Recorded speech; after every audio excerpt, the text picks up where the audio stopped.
Kun sagantaa BBC Afaan Oromooti. Nu waliin tura.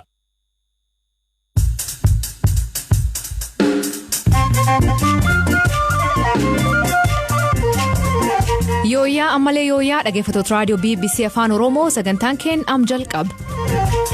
Filannoo Itoophiyaa marsa jaaffaa kallattiidhaan isan birgaa'uun gaazexeessonni teennaa naannoo garaagaraa isaniif ibsiti jalqabaanii abbaa of kafaa'uun hirmaachuu dhabuun isaanii dhiibbaa mootummaa doon taane murtee isaaniitii jedh Shimallis Abdiisaa. Biyyi diigamus jiru kaleessa sin turre har'a sin jiru boru sin jiraatu jecha. Kanaaf carraa qabu waggaa 5 dhufe eeggatanii qophaa'anii sirriitti of ijaaranii filannoo ammas. Godin Shaawaa Lixaa namoonni 3 ajjeefaman jedhan. Alillaan sa'aatii 3 haga 4 gidduu ganama jechuudha raawwateen hoogganaa tokko miseensa poolisii Oromiyaa tokko akkasumas immoo milishaan tokko ajjeefamuu mirkaneeffadheera. Kanaaf oduu biraalee qabadee dhiyaadhaa Naayiroobii irraa an asli galgalooti agdhumaa nu waliin tura.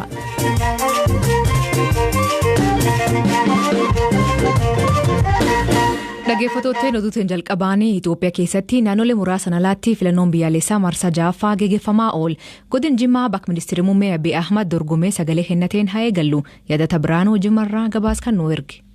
Bashaashaan magaalaa xiqqoo Aggaaroo irraa kiiloomeetira 16 fagaattee argamtuu fi bakka dhaloota muummicha ministeeraa Abiy taatedha. Lafa gadi bu'aa magaalattii keessatti buufanni filannoo tokkichi namoota 2900 filachuudhaaf kaardii fudhatan keessummeessaa oole. Namoota sagalee kennanii ba'aa turan keessaa bakka muummichi ministeeraa itti dorgomaa jiran kanatti sagalee kennuu keessaniin maaltu isinitti dhaga'ame jedhee gaafadheen ture. Maqaan koo Misraa Amadin jedhama. Naaf reef gammachuu carraa reefiti. Mircaan kuni kanaan duratti marateen beeku. Bakkan filadhee dacheen irra dhaabbadhee filadhee irra inni dhubbee dhaabbatee filate jechuun anaaf yoomuyyuu carraa guddaadha yoomuu kan hin dagatamnedha. Gara naannoo sa'aatii 7 keessa muummichi ministeeraa Abiy morkattoota paartilee mormituu Izeemaa fi Innaat irraa walitti baba'an lama waliin mana maree bakka bu'oota uummataa seenuuf magaalaa itti falmataa jiran Bashaashaa seenuun sagalee kennanii. Haqa qabeessummaa filannoo kanaa ilaalchisuun gaaffii BBC irraa dhiyaateef deebii yoo deebisan. Hagam filannoo bilisaa fi haqa qabeessaa akka ta'e arguu dandeessa. Namni hundi bilisa ta'aas jira. Seenaa keenya keessatti filannoo akka malee dansaa ta'a jedhee namana. Akkuma godinaalee Oromiyaa biroo asittis paartileen bebbeekamoo uummata Oromoo bakka buuna jedhan hirmaachaa hin jirani. Gama kaaniin Tigraayitti beelli hammaateera jedhamee dhaabbilee gargaarsa namoomaatiin himamaa jira. Lolaachitti geggeeffamaa jiru dhaabuudhaaf yeroon amma mitii jedhamanii wayita gaafatamanittis. Tigraay beelli hin jiru. Rakkootu jira. Rakkoo achi jiru ammoo mootummaan furuuf ga'umsa ni qaba. Loltoonni Eertiraa erga biyya keessaa ni ba'u jettanii bubbultanii jirtuu maaliif ba'uu hafanii jedhamee gaaffii dhiyaateef. Loltoota Eertiraa qofa miti. Ka Sudaan illee jiru. Lamaanuu waliin rakkoo keenya nagaadhaan xumurachuuf waliin hojjechaa jirra. Akka ba'an dhiiboo osoo hin taane nagaadhaan gochaa jirra. Akka ta'us nan amana. Filannoon yeroo 2 guyyaa qabameefirraa dabarfame. Akkasumas osoo rakkoon nageenyaa naannolee biyyattii garaagaraa keessa jiru lammiileen biyyattii miiliyoonotaan lakkaa'aman beelaaf saaxilamanii wayita jiran kanatti akkasumas ammoo hooggantoonni paartilee siyaasaa keessumaa kan Oromoo bakka buuna jedhan mana hidhaa keessa osoo jiranii geggeeffamuu hin qabu ture jedhamuudhaan qaamolee mootummaa mormaniin qeeqamaa turee fi gama kaaniin ammoo lakki yoo filannoo geggeessinee bulchaa cimaa argannedha yaadota jedhu keessummeessaa ture waxabajjii 13 2013 akka lakkoofsa Itoophiyaa geggeeffamee jira. Olmaan godina Jimmaas nagaa ture. Amma booda kan hafe bu'aa filannoo eeguu qofadha. Sana booda maaltu ta'a walumaan kan ilaalludha.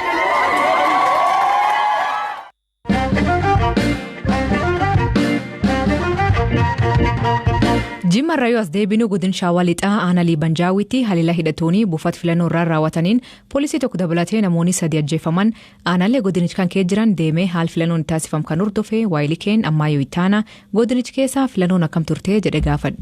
Ulfaadhu guddaa galatoomii asli ani magaalaan boon jira garuu buufatawwan filannoo magaalaan boo jiran giincee jiran akkasumas immoo gandoota baadiyyaa naannawaan boo jiran akkasumas giincee jiran dhaqee ilaaleen ture filannoon ganama sa'aatii 12 eegalee gara caaluu sa'aatii 12 xumuramee bakkeewwan dhaqee ilaaletti jechuudha. Namoonni ganamumaa kaanii gaabii uffatanii qorra ture waqtiin isaa waqtii gannaati fooxaa uffatanii tarree galanii yeroo isaan filatan erga filatanii ba'an illee dubbiseera. Koronaaf jedhamee immoo saanitaayizeriin akkasumas immoo namoonni maaskii godhatanii akka isaan yeroo isaan seenan argeera. Asli namoonni dubbisee egaa sagalee qaama kennan irraa imaanaa guddaa akka eegan yookiin immoo wantoota qaamni filatamu sun hojjechuu qabanii faayaadan itti maniiru nagaa akka kabachiisu lammiileef hojii akka uumu akkasumas immoo nageenya lammiilee akka tiksu qaamni filatamu sun akka hojjetu abdii akka qaban itti maniiru.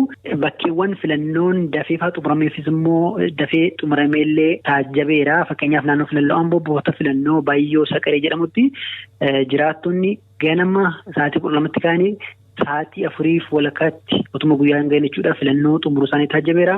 Galatoomame. Lakkoofsi namoota sagalee kennachuuf ba'anii agam ga'a? Odeeffannoo nuti qabnuun gara 700 olidha. Akkuma Shawaa Lixaatti akka godina Shawaa Lixaatti. Godina Shawaa Lixaatti buufata naannoo filannoo 15 ture garuu kan Gendabara akka hanqafamu waan ta'eedhaa fi 14tti gad bu'eera jechuudha. Boordii filannoo biyyaalessaatti qindeessaa godina Shawaa Lixaa kan ta'an obbo Darajaa Addunyaa kanneen galmaan keessaa parsantiin 85 guyyaarraa bahanii filataniiru naan jedhaniiru. Filannoo har'atan irratti rakkoon nageenya hin uumamnee jedhanii naannoo garaagaraatti garuu Shawaatti rakkootu uumamee jedhamee kan nu beeksisi. Bakkeewwan hedduu nagaadha garuu odeeffannoon booda kana waaree booda arganne maali? Godinuma Shawaa Lixaa keessa aanaa Liibanjaawii naannoo filannoo Nunnuu buufata filannoo Nunnuu Basalee fi Nunnuu Agalgoo Obbo jedhaman bakka tokkotti filatu achitti haleellaa raawwateen ganama sa'aatii 3:04 akka qondaallee boordii filannoo biyyaalessaa akkasumas immoo qondaallee mootummaa godinaarraa dubbisan itti manitti haleellaan sa'aatii 3:04 gidduu ganama jechuudha raawwateen hoogganaa tokko miseensa poolisii Oromiyaa tokko akkasumas immoo milishaan tokko ajjeefamuu mirkaneeffadheera. Garuu jiraatota argachuuf yaaliin taasiseen milkoofnee tarii odeeffannoowwan dabalataa yoo argadhe websaayitii keenyarra akkasumas immoo borutti qabadhee dhiyaachuu nan danda'a. Shawaa Lixaatti adoon baay'inii pireezidantiin naannoo Oromiyaa obbo Shimalis Abdiisaa bakki itti dorgoman magaalaa Ginciitti argamuun sagalee kennan. Amma yoo itti aanaa nageenya Oromiyaa fi bu'aa filannoo kun qabu gaafannaan akkan jedha. Iddoowwan hedduun rakkoon nageenyaa jiru. Rakkoon nageenyaa kan jiru feesbuukii fi miidiyaarra. Fedhii adda addaan immoo hin jiru. Hawwiin hin jiru jechuun hawwiin jira. Kora uumuudhaaf fedhiin jira. Karaan humnaa eenyumayyuu hin baasu. Karaan humnaatiin kallattiin jiru sun cabaa dhufeera. Uummanni keenya sana injifateera. Qaamni nageenyaa keenya sanaaf aarsaa guddaa kaffalee biyya keenya naannoo keenya karaa tasgabbiitti fidee jira. Kanaaf har'as kinoo buufata 169 irratti Oromiyaa keessatti filannoon haala nagaadhaan amma sa'aatii kanatti gaggeeffamaatti kan jiru uummanni bahee filachaa jira. Kanaaf filannichi waa hunda hiika jechuun miti. Filannichi hiree kenna. Ofii isaatiif filannoo waan samiidhaa gadi jiru hunda Itoophiyaadhaaf deebisu, Oromiyaadhaaf deebisu jechuudha. Waan sana humna deebisu, waan sana mootummaa deebisu, waan sana sirna deebisu lafa qabsiisa. Godin Shawaa Lixaatti paartiin bulchuu kophaa dorgomu yoo ta'u, paartiilee mormitoota akka baa'uuf kafaa'u filannichi keessa baa'uun dhiibbaa hin qabu jedhu obbo Shimalis. Hin hirmaannu jedhanii murteessaniiru akka hirmaatan mootummaan naannoo keenya paartiin keenya yaalii bal'aa godhe. Wanti hin yaalamne samiidhaa gadi jiru didanii hin hirmaannu jedhanii hirmaachuu dhabuun isaanii murtee isaaniiti utuu hirmaatan gaarii ture. Kana gochuu dhabuun isaanii isaanii waan hin jirreef biyyi diigamus jiru kaleessas hin turre har'as hin jiru borus hin jiraatu jecha. Kanaaf carraa qabu waggaa 5 dhufu eeggatanii qophaa'anii sirriitti of ijaaranii filannoo ammas waa hunda filannoo yaada uummataa sagalee uummataatu murteessa waan ta'eef isaaf of qopheessuu qabu. Sanaa ala karaan qaxxaamuraa biraan jiru.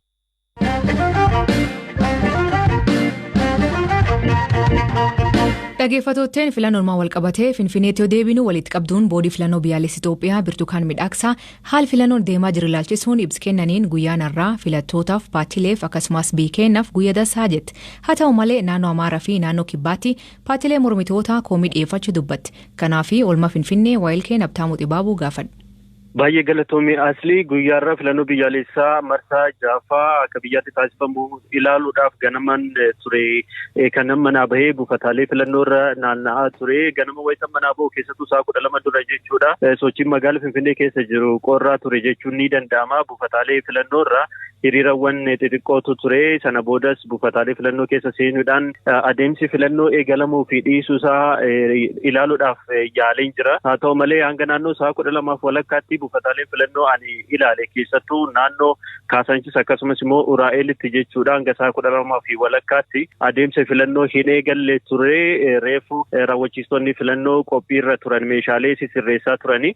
Boodarras hiriirri dheerachaati kan inni dhufe namootas haasofsiisaa dhabamsiisuudhaaf yaaleen ture filattoota jechuudha hiriirarra kan isaan turanii keessattuu adeemsi filannoo sa'a 12 irratti eegalee dhabnee gama miidiyaatiinis nutti himamee ture haa ta'u malee 12 irratti hin eegalle jechuudhaan komii qaban natti himaniiru.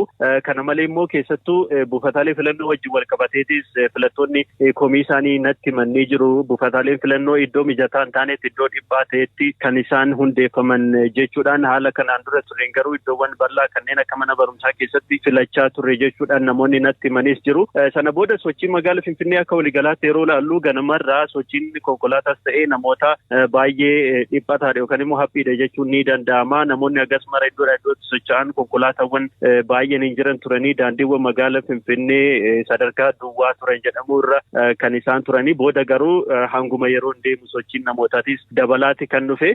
Gara galgala kanas keessattuu buufataalee filannoo garaagaraa irra deemee haala filannoo ilaaluudhaaf yaaleen jira. Keessattuu amma galgala kanallee hiriirawwan dhedheeraa sa'a 12 booda jechuudha. Hiriirawwan dhedheeraa buufataalee filannoo garaagaraa irratti argeetiin jira. Akkasumas immoo buufata filannoo iddoo filattoonni ittiin jirre yookaan immoo sadarkaa filattoonni filatanii itti xumuranitti kan argamus ilaaleen jira. Gonkumaa iddoo filataan tokkollee ittiin jirre jechuudha. Haa ta'u malee qajeelfama boordiin filannoo galgala kana baasee wajjin wal qabatee hanga sa'a 3tti banaa ta'anii filattoota akka eeganis natti himaniiru jechuudha. Sababoonni isaan kaayanis iddoowwan adeemsi sagalee kennuu barfatee itti eegale jiraachuu isaaniitiin akka dheeratu taasifameera kan jedhanii kanaan alatti immoo raabsa meeshaalee wajjin wal qabatees iddoowwan harkifannaan itti mul'ate jiraachuun isaas sababa isa biraati. Kana malee immoo hiriirawwan filattootaa dhedheeroo iddoowwan garaagaraatti jiraachuun isaanii. Arsaati jaati boordiin filannoo ibsa baasanii komii paartiileen mormitoota dhiyeessanii ibsanii kan irratti himee maal jedhan? Walitti qabduun boordii filannoo biyyaalessaa Itoophiyaa Burtukaan Miidhagsaa miidiyaaleedhaaf haala waliigalaa adeemsa filannichaa ilaalchisuudhaan ibsa laatanii turanii dhimmoota isaan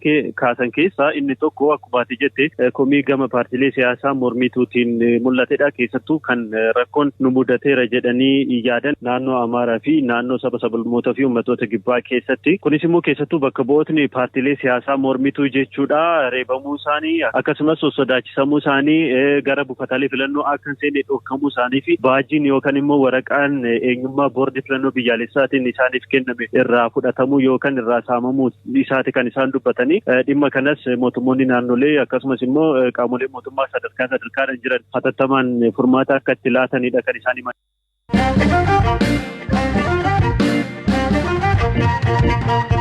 Oromiyaan alaatti naannolee Amaaraa fi Sidaamaa keessatti filannoon haal nagaa qabuun xumuramuu riipootareen BBC gara simalan gabaasan. Mohaammed Salmaan Bahirdaar irraa akkasumas Kaaleb Mogaas Hawaasa irraa yaadnuun gahan kunooti. ዛሬ ምርጫው ሰላማዊ በሆነ መንገድ ነው ከሞላ ጎደል የተጠናቀቀው ማለት ይቻላል። እርግጥ ሀራ ፍለንች አርከቻሉ ነጉማን ጥሙራም ጀቹን ይደንዳማ buufataalee filannoo tokko tokkotti barfachuun tureera. Fakkeenyaaf magaalaa Bahirdaar buufata filannoo Finoota jedhamutti bakka kantiibaan magaalattiitti filatanitti barfachuun tureera. Kantiibaan magaalattii osoo nafiin daqiiqaa 45 dhaabbatanii eeganitti kan sagalee kennan. Mormitoota keessaa dura ta'an duraanii Abin Dr. Dasaalany Chaannee wayita sagalee kennan argee dubbiseen ture. Adeemsi filannoo naga qabeessa turee jedhan. Haa ta'u malee darbee rakkooleen tokko tokko akka jiran gabaasaaleen nu gahaa jiru. Walitti qabnee akka dhaabbataatti ibsa kenninaa nuun jedhan. Filattoota keessaa namoota hedduu dubbifne isaan keessaa gaddarraa ka'een dhufe kannaan jedhan haati tokko gaddarra jiraadhullee biyyatti fufuu qabdi waan ta'eef dhufee sagalee kennee jedhaniiru. Galgala kana buufataalee hedduu keessa sochiin hin jiru. Bahirdaar karaan banaa ture. Sochiin badaa hin turre. Miira ayyaanaatu ture. Darbee magaalattii keessa poolisoonni wayita socho'an ni mul'ata ture. haa ta'u malee walumaa galatti nagaadhaan xumurame. በአጠቃላይ ይህንን ይመስላል። እዚህ ሐዋሳ ላይ ምርጫ እንግዲህ እንደሌሎቹ ከተሞች ወይም as hawaasaatti filannoon akkuma magaalota kaanii ganama sa'a 12 irratti eegale amma galgala sa'a 12 darbeera. Buufataaleen filannoo hedduun cufamanii iddoo tokko tokkotti garuu waraqaan sagalee ittiin kennan barfatee waan dhaqqabeef sagalee kennuu itti fufanii jiru. Filannichi nagumaan xumurame jechuun ni danda'ama. Buufataalee filannoo hedduu keessa poolisoonnii fi loltoonni turaniiru. Buufataaleen filannoo tokko tokko ibsaa gahaa waan hin qabneef manguddoonni muraasni nutti mul'achuu didee jedhanii wayita komii dhiyeeffatan argeen jira. Kanarraa kaafe paartiin mormituu Izeemaan taajabdoonni nuti dhiyeeffanne paartii biyya bulchuun namoota nuti hin beekneen bakka buufamaniiru gara buufataalee filannoo akka hin seennes dhorkamneerra jechuun komii dhiyeeffatee ture. Kanarratti yaada paartii biyya bulchuu fi boordii filannoo argachuuf yaallee itti milkoofne. Kanarraa kan hafe hawaasaatti filannoon nagumaan xumurameera. Haalli jiru kana fakkaata. ሐዋሳ ያለው ሁኔታ ይሄን ይመስላል። Dhaggeeffattootni har'aa sababa filannoo fi odoo addunyaa isaniif dhiyeessuu hin dandeenye dhiifamnu godha. Sagantaan har'aa aganumaa mammaasii galgala kanaa akki jannii waa haadhu daafa naamaam akki qaroo waa qoruu daalleemaam akki tolaa waa kennuu hamaamamaa jedha. Hiikan isa isan biraatti maanii kooment keessan nu beeksisa. Sagantaa kana qophees beekaa toomaa gam teknikaatiin Oskar Bongaa keessaniif dhiyeessan asli galgalooti nagaa waaqa heebbulaa.